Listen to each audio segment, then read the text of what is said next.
Ladies and gentlemen, welcome to Lifestyle Daily, and today we'll be looking at a very important subject. Oftentimes, we've heard men say women they think like children. Some other times, some even say women have fish brain. There's some that say women's brains are light. Now, what is the true situation about this? First and foremost, I dare say women are very smart people, and secondly, I also say women do not have fish brain. Women do not have light brain. But think like children. If you have not subscribed to this channel yet, please do that right away. Hit the subscribe button, like this video, and of course, let me have your comments at the end of this video in the comment section. Also, share this video amongst your friends. Why would women think like children? For instance, have you ever been in the midst of women discussing before? Sometimes you wonder as a man, why are they thinking like this? Why are they talking like this? But in reality, your wife, your woman is your first child. Why do fathers of brides hand over their children to you as a man? The fathers are actually telling you, the groom, that from this point, my fathership on this young woman has stopped, and from here onwards, you take over the fathership of this young woman.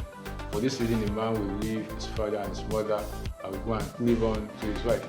For the woman, changing lecturers, but for the man, it is graduating. You graduate out of your father's house and go and start your own classes.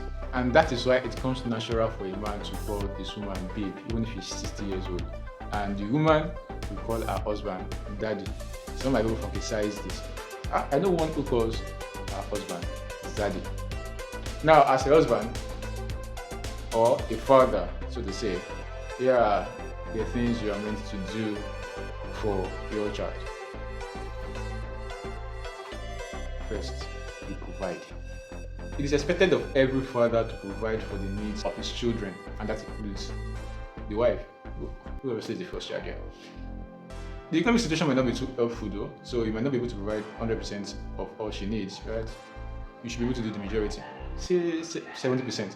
Children don't understand economic meltdown. They don't understand hardship in the society. They don't understand that the street is not laughing. What they need is provision. Daddy, I need this, you provide. Daddy, I need that, you provide. That is what children understand. It's just like having a poultry farm. Poultries don't understand that you don't have money. They must feed. And you actually must feed them for them to lay eggs. It's not like I'm comparing children to birds, but I'm just trying to paint the scenario here. You don't understand those things. So it is your responsibility as a man to go to the street, also make money and bring back home to take care of the house. I'm wondering why women don't like dating down or marrying down. This is it. Women don't enjoy being the breadwinner of the house. Never. They don't enjoy it. As a matter of fact, they don't like working. Even for the fact that the economic situation in the environment is not one that's smiling. They don't like it. As a matter of fact, nobody likes working, even the men.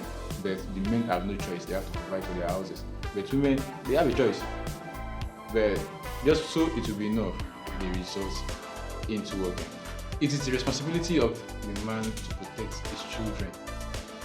Adam was not there to protect Eve. That was why Eve fell. And Eve was able to use her influence to bring him down as well. Adam has to do the job of protecting his family very, very well.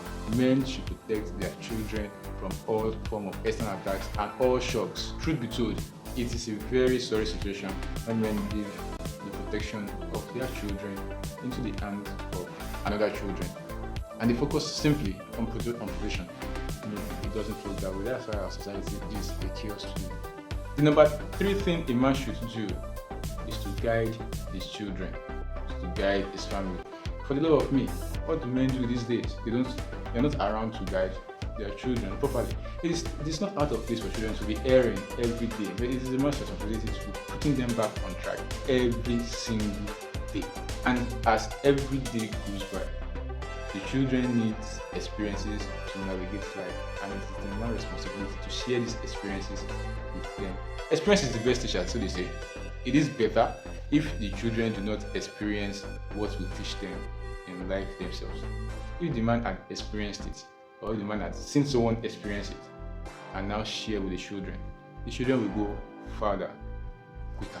It is man's responsibility to guide the children into all truths so they will not fail in life. Children can be stubborn, no doubt, but the man must not relent. Force might be needed, but with love, it is worthy to note that taking on responsibility late in life could be disastrous because it could lead to the formation of erratic thoughts in the life of the child while growing up, and correcting that will be difficult. Just like our people saying, it is best to bend an okra tree when it's still young. But when the okra tree has grown, there's no remedy. You try to bend it, it's just going to break. So it will be difficult to achieve at that point. So starting up this responsibility from the very first day the child is born is key. The fourth thing a father is expected to do for his children is to love them. Every wise man knows that his family does not owe him love. He owes them all the love that is possibly available within him, but they don't owe him an iota of love, except for submission and respect. Now it is because the fathers will be the one to always love. That is why when it is Father's Day, it is father that will take the children out. When it is our father's birthday, the father will take the children out. When it's Alex's birthday, the father will take the children out. When it is Busola's birthday, it is still the father that will take the children out. What a life. But that is the reality. It's not the place for children to buy candies for their dads once in a while, but it is the father's responsibility to love the children, just like Christ loved the church, that he gave up his life for the church. Basically, a man is supposed to provide leadership for his household. The true test of leadership is your ability to create a following. If you do not have a follower, you have failed as a leader. Where are you leading them to? That is where the basic comes in. More so, you should be able to lead by example. What you don't want them to do, you don't do yourself. A child should grow knowing that he can follow in the footsteps of his father. Sixthly, or lastly, in my own book, a father should be a friend to his children. That you should be the first, the best, and I would say the only friend that your children will have. This is one called responsibility. Isaac felt that Esau was his friend, but Jacob was not. Now, if we were friends to both of them, understanding their strengths, understanding their weaknesses, and as a friend to both of them, he would have known how to set up his home correctly, how to pass on his legacy correctly. It's pertinent for every man to realize that his first child is definitely not going to be his biological child. So certain things must be in place before the adoption process is completed. And chiefly among them is what sort of upbringing did she receive? What sort of values were embedded into her? And what sort of guidance did she get while growing up? Now, it is very, very important, as with all first child, she must lose responsibility always, because our siblings, in this case, our children, will always look up to her, even after their formative years. Please do hit the subscribe button if you are not yet subscribed. Like this video. Let me have your thoughts in the comment section. What do you think of all I've said so far? And do share this video with your friends and relatives. Thank you.